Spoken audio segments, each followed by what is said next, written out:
This particular talk is about what Brahmacharya is. We are going to explore a few ancient ideas as well.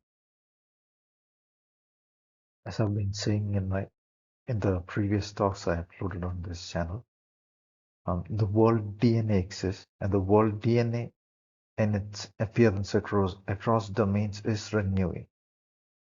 So is the human DNA.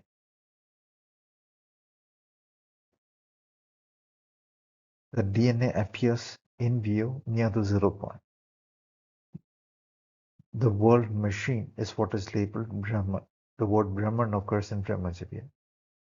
To evolve the DNA on the world machine is Brahmacharya.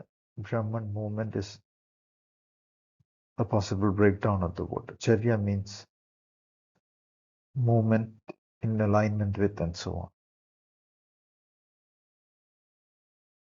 So each set of perceptions may be thought of as a view into the absolute. A view into the absolute is a property of the zero, because directionality or dimensional directionality is by definition a view in a direction away from the origin. You could think of it that way, but I said in the zero reflection, within the zero thought or zero, the inverse view, uh, the directionality has the sense of direction into the soul and God planes.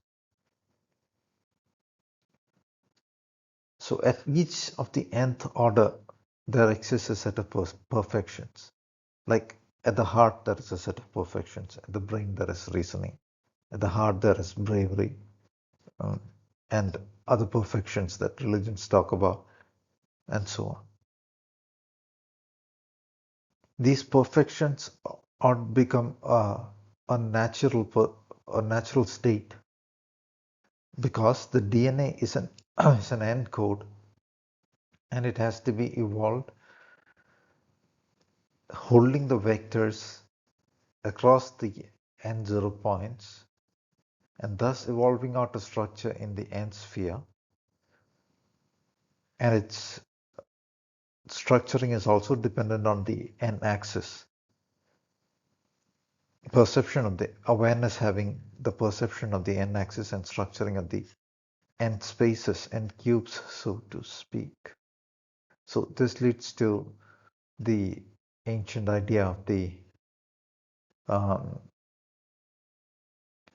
circle in the square in the circle, so the squaring the circle notion. In modern mathematics, they have a different interpretation of it, but that's not what were actually implied. So for the DNA code to evolve on this axis, there needs to be a perception of the 0 points, and the 0 points are associated with very profound virtues. And there are obviously, because what is seen through the 0 point is the God and soul planes, there needs to be a profound integration and awareness of the beyond planes, the God and soul planes, a profound understanding of the Shunyata, as the Heart Sutra says, and so on. Heart Sutra talks about the Shunyata and at the same time talks about Gade Gade Paragade, Parasangade Bodhi Swaha, that the word Paragade can be read as going beyond. The Heart Sutra itself can be read as almost a mathematical code. I'll discuss that in another set of slides, not in this particular talk. So the idea of the squaring the circle as a process underlying reality had its foundations in quite a few different ancient traditions.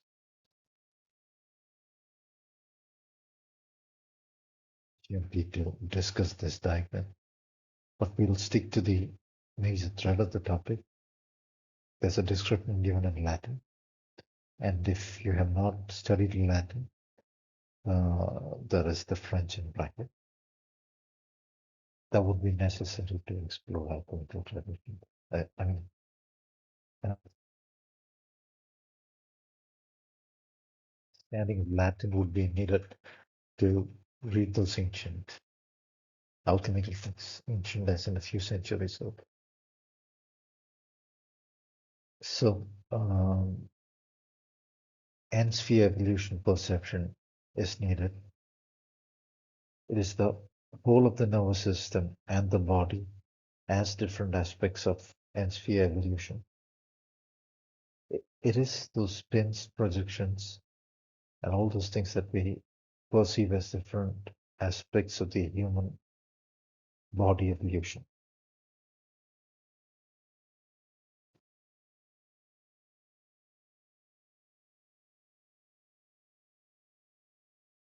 And it's filtered view through different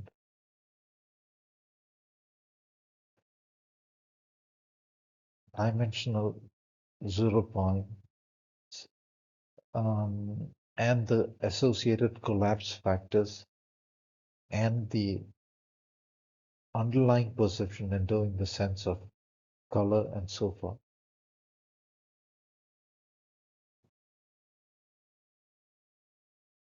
The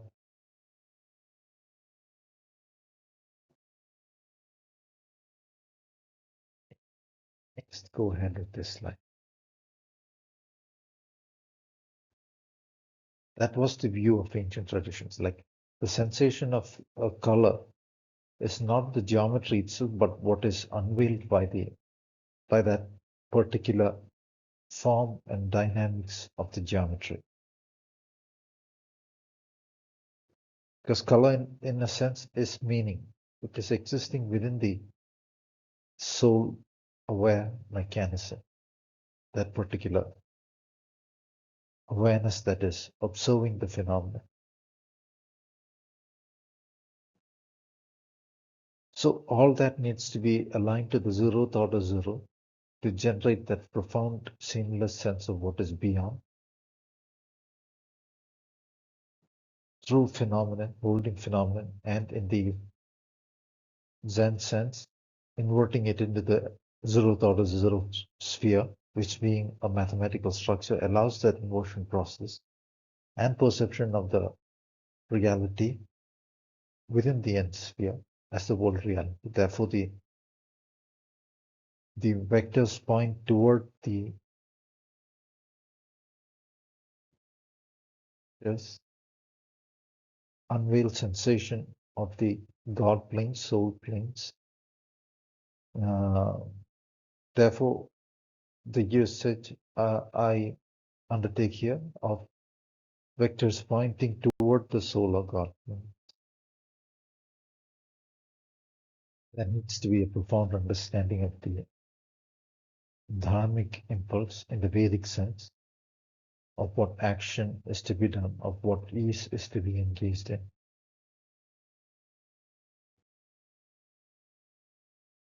Needs to be in the sense of mathematical physics for this particular set of vector code to get scanned across the zero planes and generate the body form, the world form, the system. As per the Yoga Sutras, Brahmacharya is not dependent in the sense of not alterable by time, space, own DNA geometry. That is, if one is a god or a human.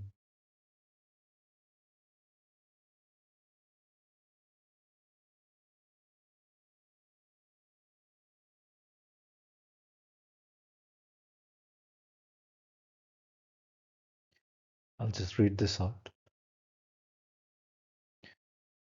The definition, the ability of the mathematical awareness to structure out the DNA at will,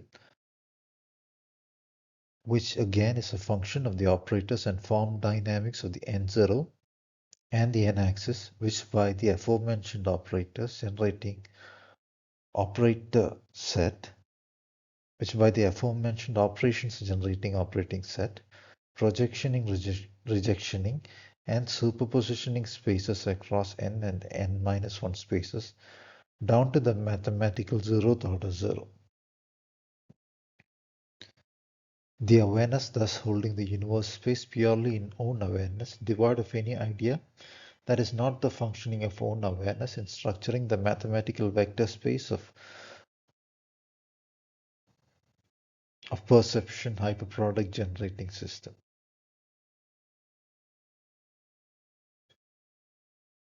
Vector space of perception hyperproduct generating system. That makes sense.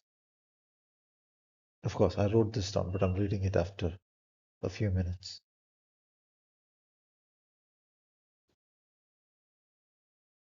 The awareness structured and space, needless to say, for it being mathematically redundant, is n-directional in the n-1 order. Exploring mythology. Because what we are striving for is a mathematical view of reality. Anything that is accurately expressed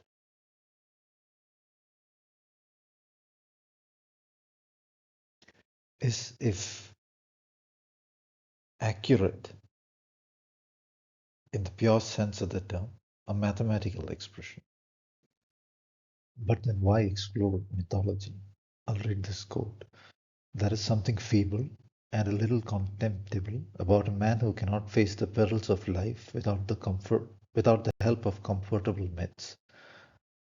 Almost inevitably, some part of him is aware that they are myths. He believes them only because they are comforting, but he dare not face this thought.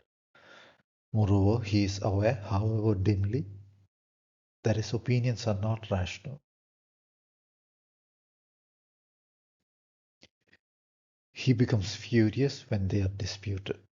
Bertrand Russell.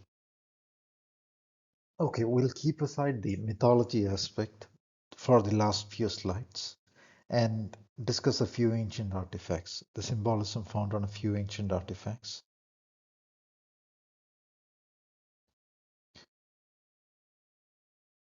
Symbolism of this form is found on the world's most ancient art, at least some of the most ancient sculptures that we have ever dug up, at least as per the official academia, has these symbolisms.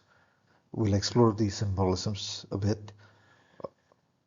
You see a particular axis kind of structure, a three fork, and its upside down version. Here it symbolizes the spine and the brain. And you see a serpent-like form. Its head is in a unique shape. So it is not exactly the serpent we'll see on the next slide. What you see on the right is like 11,000 years old, from 9000 BC. It was found at a site named Göbekli Tepe. They've dated it to around 9000 BC, and apparently after 1000 years, um, that site was buried in around 8000 BC. For one, that rewrites most of the official version of history, where civilization started like, I mean, agriculture and those things fell into place like just a few thousand years ago, 2000, 3000 years ago. That's what they were saying. Even now, perhaps kids at school are taught that version of history. So one amazing thing about this site is some people say this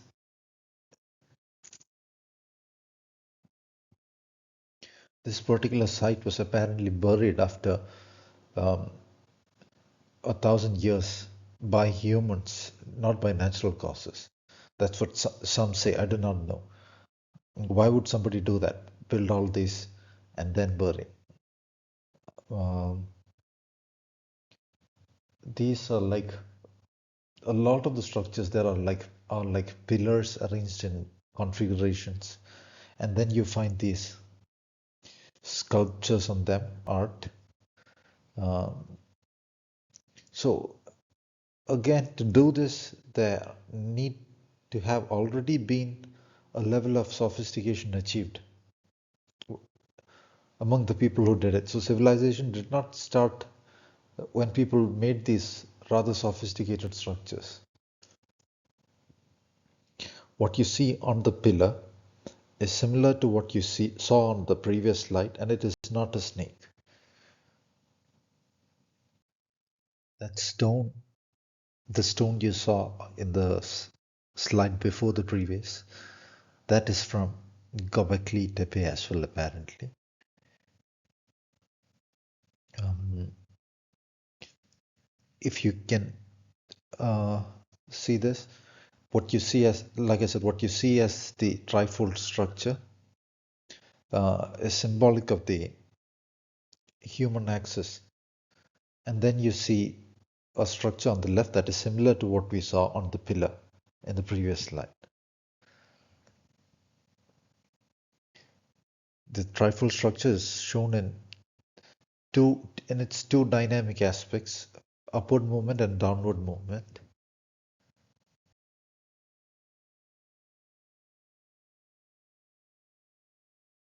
If you look at these images, this is clearly the magnified image of a spermatozoon on the left and on the right, because they are occurring in groups, and because of the geometry, they're not snakes.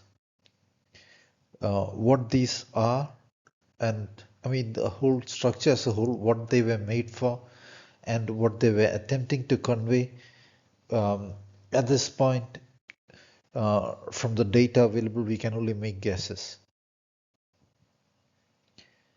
That there is a whole set of theories one could uh, arrive at based on what is seen here.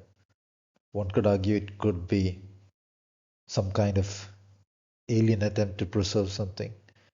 If you are willing to go on a flight of fancy, the spider-like thing could symbolize vibration. It could be encoding some kind of DNA information on those pillars in terms of its morphic fields, vibrations, and so on. They might have wanted to say it contains DNA material, and therefore they uh, emphasized it by the imagery of what carries DNA.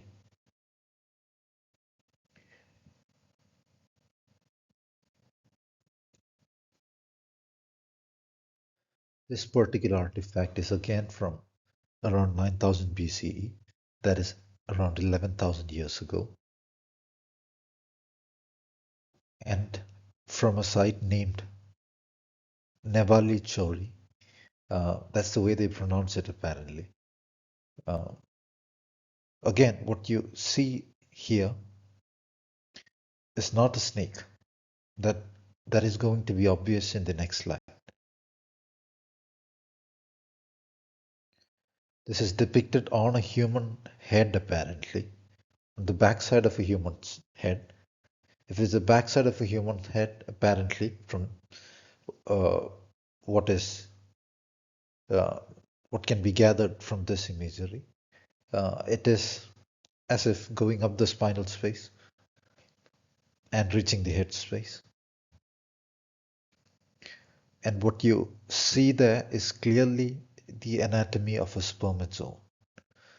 It is not the anatomy of a snake, not the form of a snake either.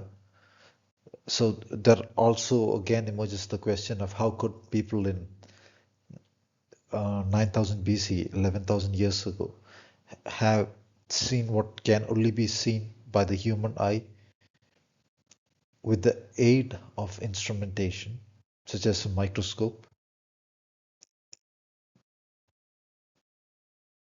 And again, the next question is, what were they trying to say? Why did they preserve this information with so much effort on stone? If things were like they say in 9000 BC, survival, quote unquote, should have been very hard. Why would people waste time making art that has no meaning? So obviously somebody was trying to preserve information with a great amount of detail and a great amount of work and systematization to the work, and In the case of the other side, Göbekli Tepe, remember it was buried by humans or uh, some kind of non-natural force piled up mud upon it after making it. That is absurd. Unless they wanted to somehow preserve it for a different era, or the immediate purpose was over. Why those structures that kind of look like some kind of frequency generating things? Why the geometrical organization? Those are all questions one needs to think about in dealing with a topic like this.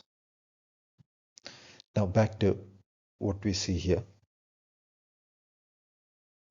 Um, the question, what information were they trying to preserve through this particular iconography or imagery? If you take any traditional text or even recent texts on preserving seminal energy, they speak about the seminal energy being transmuted and fecunding the brain. Uh, so there could be a clear symbolic association.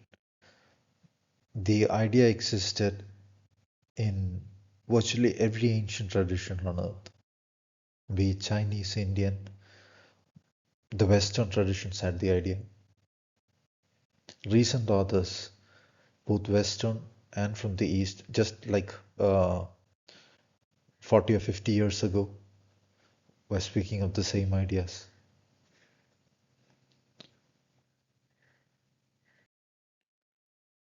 Pranayama, those who are not familiar with the term, it is a form of exercise, breathing exercise, predominantly, has come to be known as pranayama.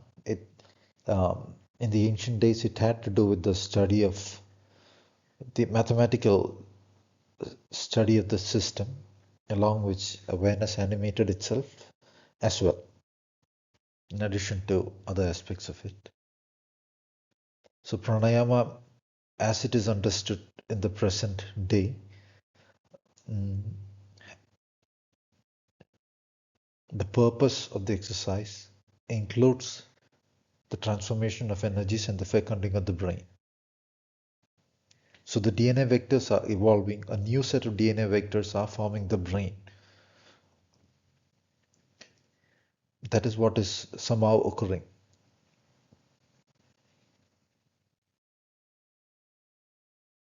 The renewal process um, occurs that way. That was the idea behind a lot of ancient traditions.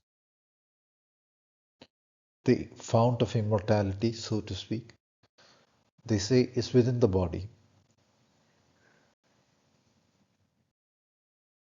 There's a huge amount of um, evidence from traditions across the world, and a tremendous amount of evidence that um, the transformation of the vital energy played a key role in the endeavors of all civilizations worldwide. That was related to the evolution of the individual, the evolution of man, and so on. I won't be touching upon the vast array of evidence because it is not that difficult to research on your own. Is there more evidence at this particular site? Göbekli Tepe? I do not know if there is further evidence, further direct evidence of if the Göbekli Tepe civilization had ideas of Brahmacharya, or if it were some kind of alien encoding of DNA of perhaps even different species not on Earth.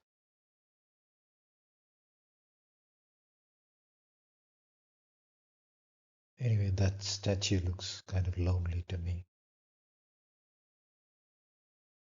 This seems, this particular form seems to be a very predominant motif at the site. There are different species of human-like aliens, and some of them are human-like birds.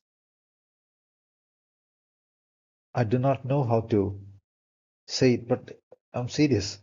I might have been joking earlier, but right now at this point I'm serious.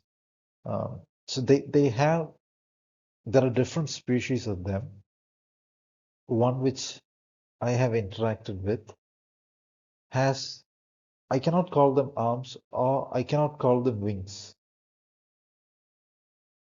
Uh, Flaps that are like arms, wings, and they are human in the sense they have a this particular species I interacted with or had almost like a duck-like belly, uh, uh, a human form in the sense it stands straight, does not walk like a duck, but the belly shape because it starts earlier on,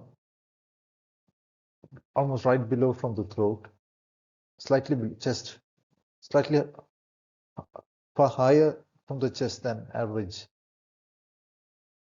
than in the human case, and the in that species the neck was very small. The head was there, and the beak was a very pointed beak and almost like glossy white skin. They interact these species usually a lot of these somewhat more evolved species then a predominant way of communication is telepathy, which is why a lot of alien abductees will tell you they interacted by telepathy. I have spoken of this in other slides. The language thing will not be a barrier because what emerges in telepathy is a vibration, and the thought appears in own head in the language what one intends to use. Languages exist in the world DNA. That is why researchers like Noam Chomsky find that grammar is hardwired in the human brain. Likewise, the words are hardwired in the planetary DNA and thus in the human DNA too, which is a subset of the planetary DNA. And therefore, because it is not random evolution, there's a universal DNA, a world DNA, a subset of which would be the galactic DNA. The set of beings in a galaxy therefore have a signature pattern. Like all beings, all earthly living beings have that earthly signature. Martians, when they were there, had a Martian signature. Some of the civilizations, like in Mars, are said to have been destroyed at least on the surface of the planet, especially due to wars and so forth. Then they are said to have survived underground for a while. Some planets have civilizations still, but not in the dimension that is visible to us when we look at it directly across from this dimension. I haven't looked at this in detail. I could take a slightly better look if I could find more patterns. There's the chevron patterns that appear on the pillars, which are usually indicative of energy movement dimensional transformations. I'd have to take time to explore this. So these bird-headed humanoid species are found on Egyptian pyramids as well. Some people speak of avian aliens, which are virtually in every sense human, just like they speak of reptilians, uh, which are in fact very similar in form to some underwater iguana species and all in their facial features.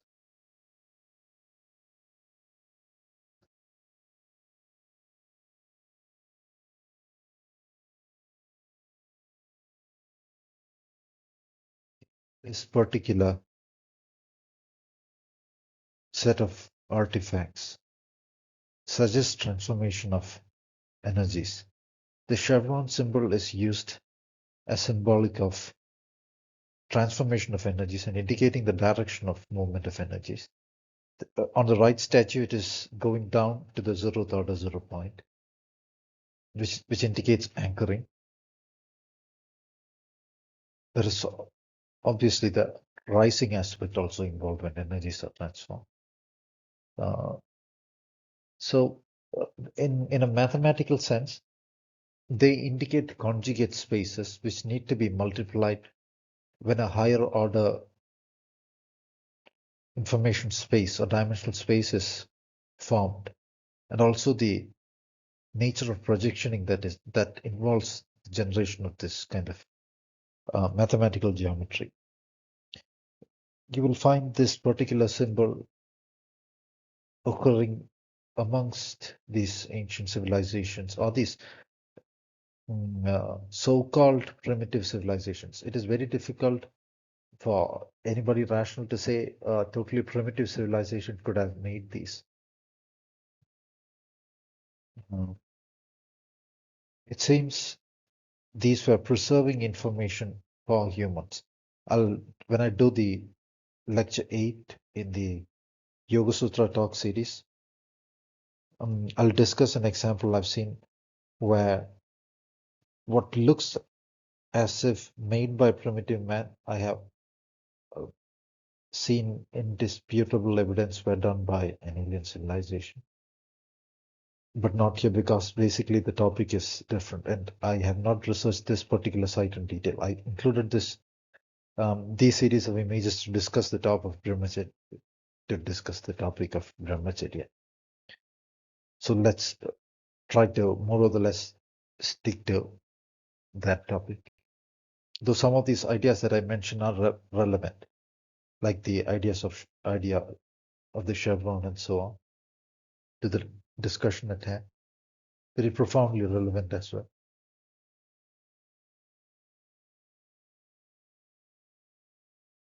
You wanted me to give an instantaneous opinion of what this is. This was not done by humans, probably printed by some alien species. Because, the nature of thinking of a species enters into the art they make even casually.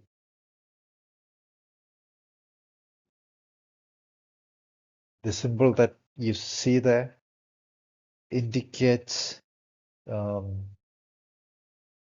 a notion of a field to me. Often my intuition falls in place because I have spent time dealing with symbolisms of the sorts. Not of this particular sort, but symbolism as such.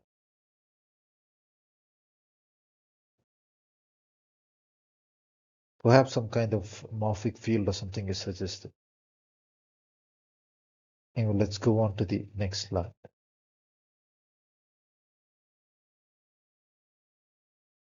These, again, are from the same site, it seems. And as I had hypothesized earlier, the chevrons are clearly indicating the direction of the 0 point. They collapse across the zeros. Let me count 1, 2, 3, 4, 5, 6.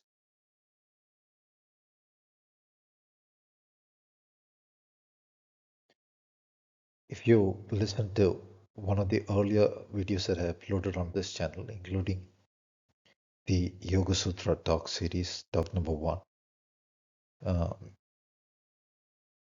I point out that in Bhaskaracharya's Bija Ganita, the title of the second chapter is Shunya Shashvidam, Sunyasasvidham, which means zeros are of 6 types, where in the anthropic system, otherwise zeros are of infinite types corresponding to the set of integers, set of positive integers and 0, 0, 1, 2, 3, 4, 4 like that, set of non-negative integers.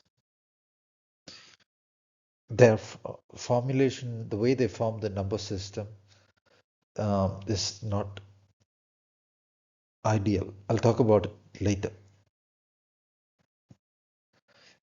They, as in civilization on Earth as of now, I'll perhaps talk about it later if the topic turns up in these talks. That's what I mean. Otherwise, I'll write about it afterwards in the future. That's what I plan. Um, so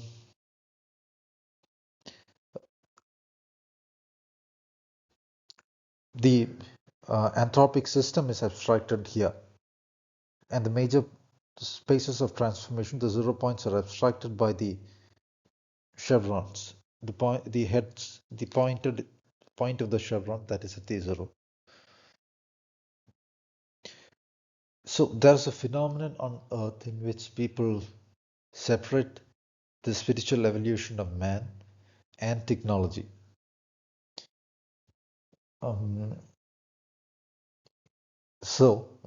while no civilization that survives ultimately in the long run does that, in Earth that is happening because of exopolitics that want humans to stay ignorant to what they could be, therefore enabling certain species and parasitic species and reptilians and so forth to use human energies for their purpose, to in fact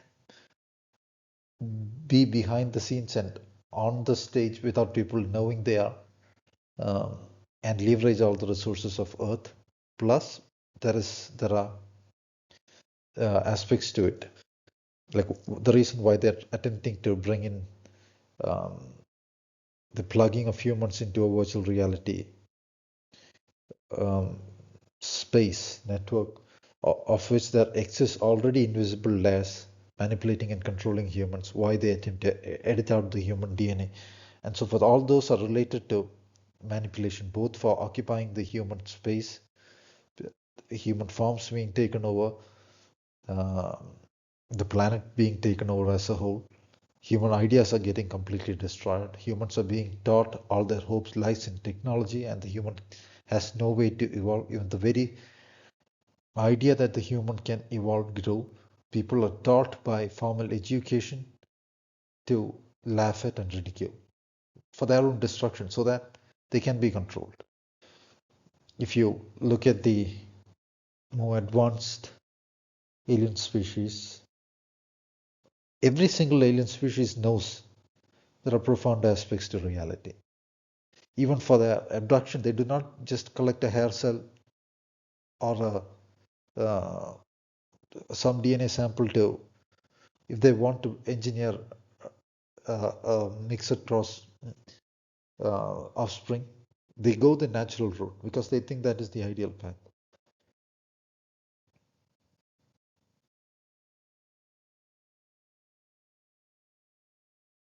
The something else I want, yes, okay, this might also be related to them trying to describe if this is technological encoding of things at Göbekli Tepe, it might be Göbekli Tepe. Yeah, it might be uh, them preserving information on different layers, including the DNA code and their spiritual knowledge and aspects.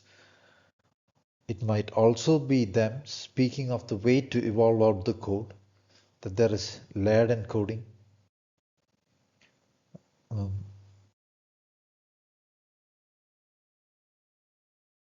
I have seen, like I said earlier, alien glyphs which appeared as if melted onto stone, and I know they are alien glyphs because it were leading on to um, another region which is definitely not human. I'll discuss that in another talk. I probably won't put out the evidence yet, but because I want to hold on to it so as to keep the evidence safe and so that those sites don't get um, sealed away by the military and so on. You'll find theories on the quote unquote theories on the internet saying some of those wars in the Middle East and so on were fought to gain access to ancient sites like that. This one is not in the Middle East, but I'm just saying this one that I just discussed.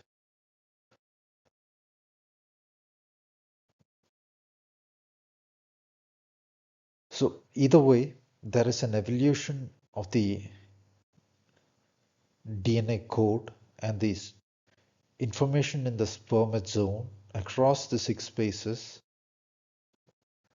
the 7 spaces, ideally you could think of it that way, that is discussed here.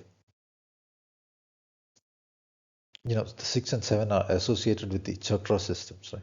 7 chakras, they say, or 6 chakras within the body and the 7th chakra just above the body. They depict it like that, which is in fact a deeper view of what geometry brings forth the human form into form. These are related to the 0 point dynamics, which is why the Heart Sutra says understand form as zero, as shunyata, the zero structure, the N0 structure.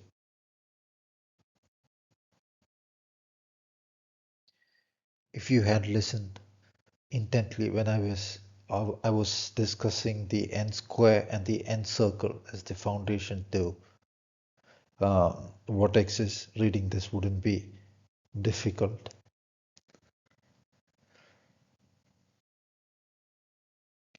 In those previous lectures.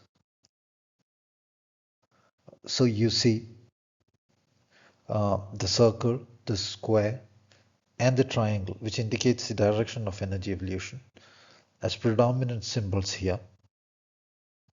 This is from a different civilization, so-called giraffe civilization, a Bronze Age civilization, I guess. You could verify it. It is from the giraffe civilization, if I remember.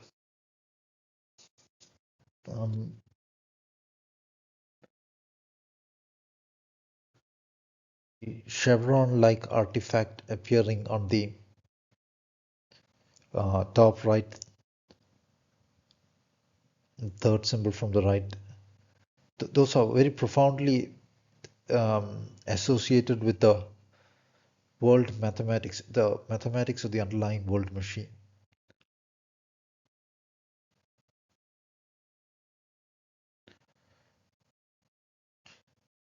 I would like to discuss this more, but it would occupy far more time than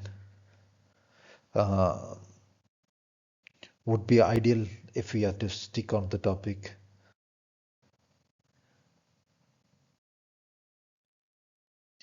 The coiled serpent symbolism has another layer of meaning and a somewhat different association from just the spermatic symbolism, which is very unique to that particular, very unique in the sense to those two around 9000 BC civilizations. They depict it with anatomical precision and an anatomy that is only visible underneath the microscope under amplification and invisible to the unaided human eye. So the bird also suggests, in a sense, a pure symbolism suggests the transforming energies. So you have the bird symbolism across different traditions there, so-called mythology and so on. A lot of mythology is just the pure history of different dimensions. Some of it are made of stuff, but a lot of it is real.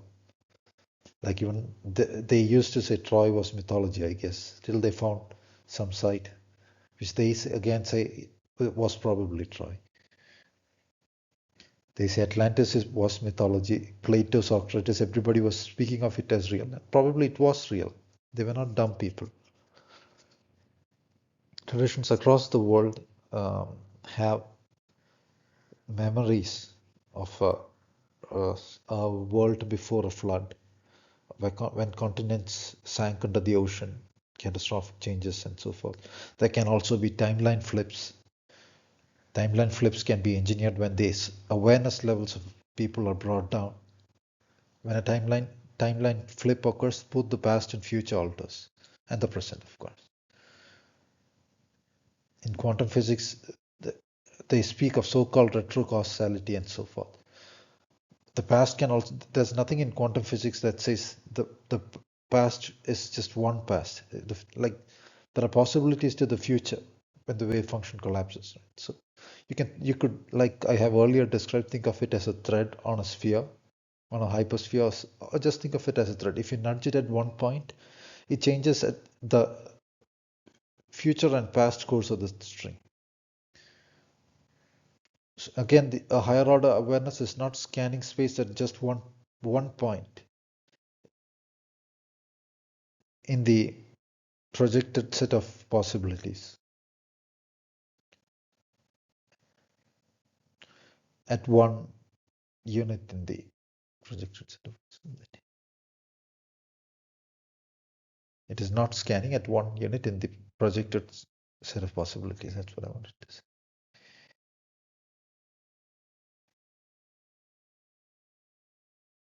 The tail wings have the chevron symbolism encoded.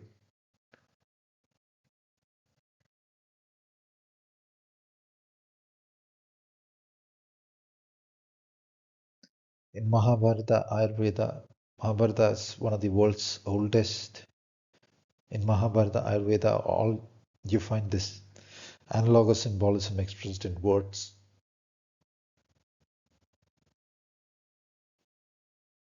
When they describe people making an effort at evolution, like sages and so forth, Mahabharata often uses the word with the vital seed drawn upwards.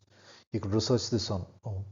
In Ayurveda, they speak of the vital substance as transforming, becoming the energy substance that grants vitality, intelligence, strength to the brain faculty,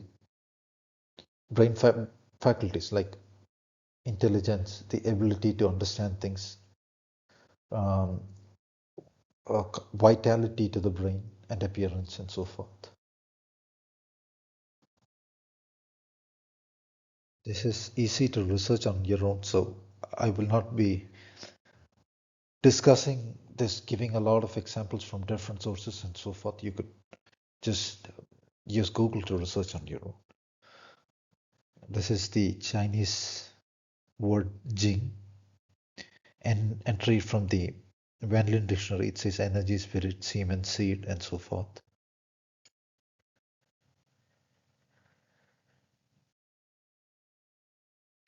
So this is what the Wikipedia article on Jing says.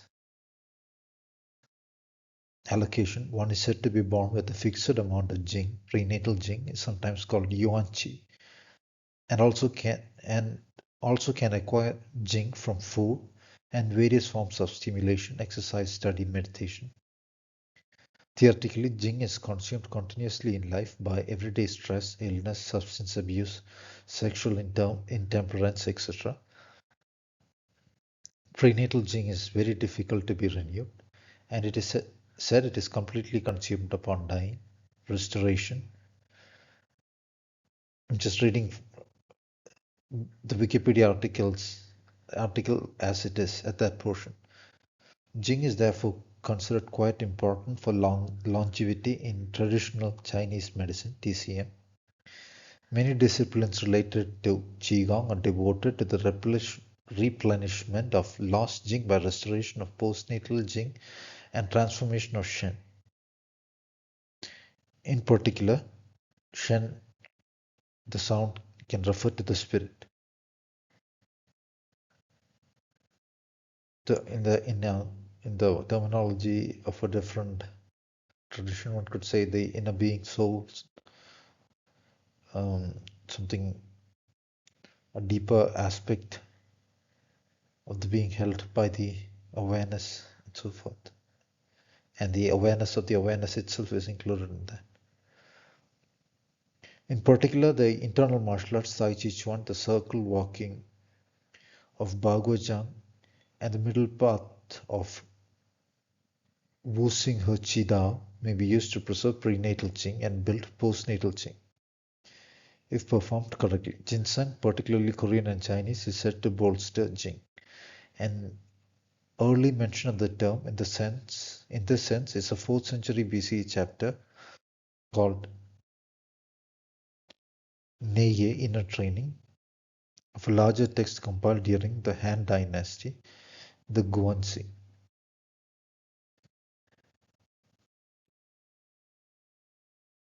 There was a trend a few years ago where people were attempting to conserve their vital energy, and people always say they derive benefits from it, but often the goal of it becomes rather narrow. Like they say, preserving the vital leads to perhaps a huge amount of success or whatever worldly goals. So what happens is, because the evolution of the spirit involves uh, the soul view, so called the virtues spoken of in religions, in a more soul sense, in a more deeper, profounder sense. When that view is absent, or when the 0 points are disconnected due to outward, too much, way too much outward focus, the one might stay in that state, but the evolution formation would not happen in an ideal sense. Like if one is preserving energy, hoping to get a lot of energy, energy in the sense the vital energy is not the ideal term. The vital, in the sense of hoping to gain the vital and then become famous and whatnot. That is different from somebody who is, say, sitting at the top of the Himalayas and focused inwardly and not having those thoughts. Because the first set of thoughts are in itself a loss of the vital, leaking of the vital, separation from the being, separation from the profounder view, and thus the zero ordering. Um, so the evolution formation is not actually happening. Though, of course, they'll derive a bit of benefit, but that is far from what would have been otherwise. It is like fasting for a few days, always thinking about food, which would keep the person as a glutton on different planes of energy.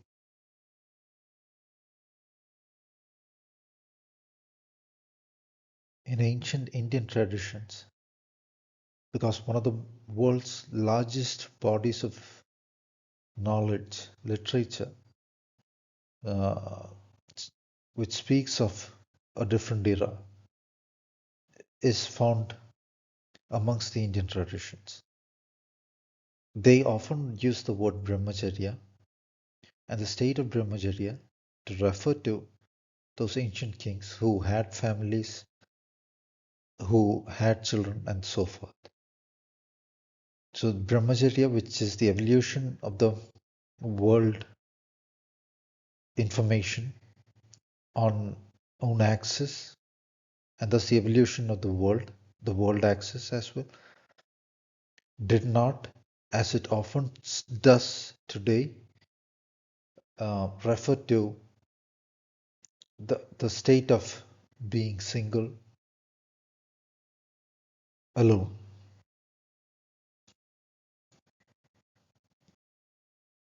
In Mahabharata, often the theme arises that family is the domesticity, is the way they often translate it into English, is the highest form of the path. Even the sages say that, often in Mahabharata, which is why, see, in ancient days, the role of an emperor was not engaged in because the emperor was greedy for glitter.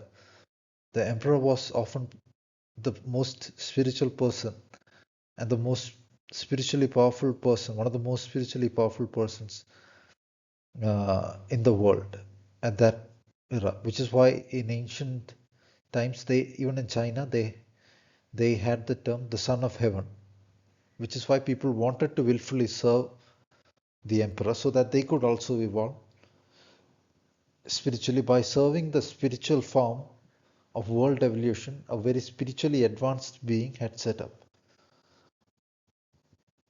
So that pattern extends down to the form of the family and so forth.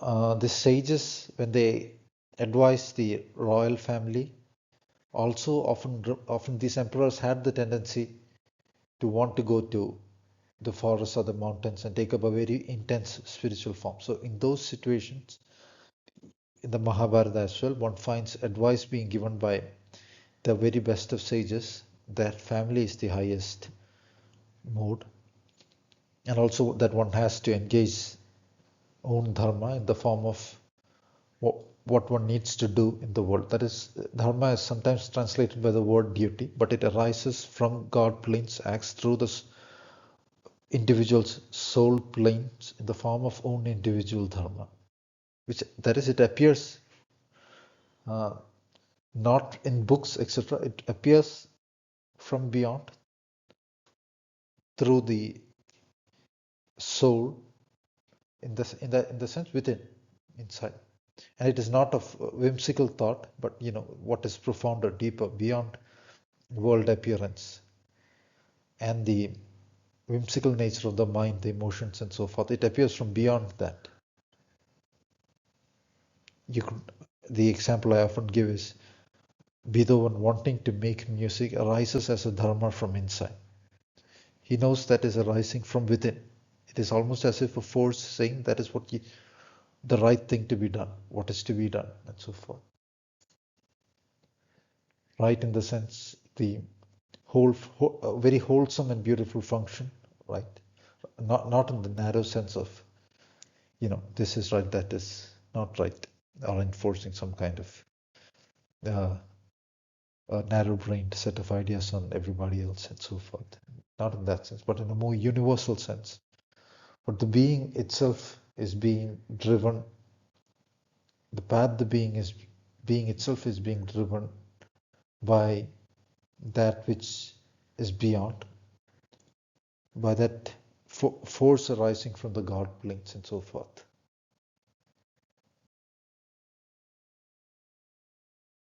After having perfected Brahmacharya was the family endeavor. If you look at the sequence of things in those ancient writings. So I write in this particular slide, in Aryan path, having also gained the understanding of the underlying of the Vedas, one entered marriage. That is, after having perfected Brahmacharya and after having gained an underlying of an idea of an understanding of the underlying of the Vedas, one entered the marriage form. Marriage were profound as per the ancient laws of the Aryans, the yagnik and soul and God principles. As per the yagna principles and soul and God principles. And of course, the laws of the Aryans. Aryans, the word is not used in ancient traditions in the sense of the uh, modern academic idea, which is a gross distortion. The word appears in ancient Indian writing and in a very uh, good sense, peaceful sense as well. And it was not referring to some kind of um, people just rolling out tanks and nuking everybody else. That was not the idea. 0-point physics, which includes hypercomplex ND geometry of the mathematics. Applied, there were no laws of Brahmacharya or laws of energy leading to the dissipated states on any plane or time. A single sperm zone were guided by the divine and individual will when a new form needed to be generated.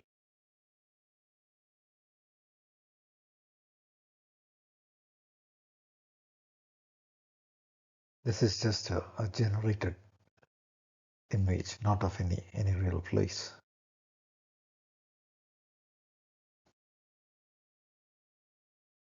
Because every time the word Aryan is discussed, people associate it with the swastika, but then it's not, uh, you know, they have virtually banned the swastika symbol, which was a sacred symbol in traditions across the world, from Greece to South America to Russia, India, all across Europe for thousands of years.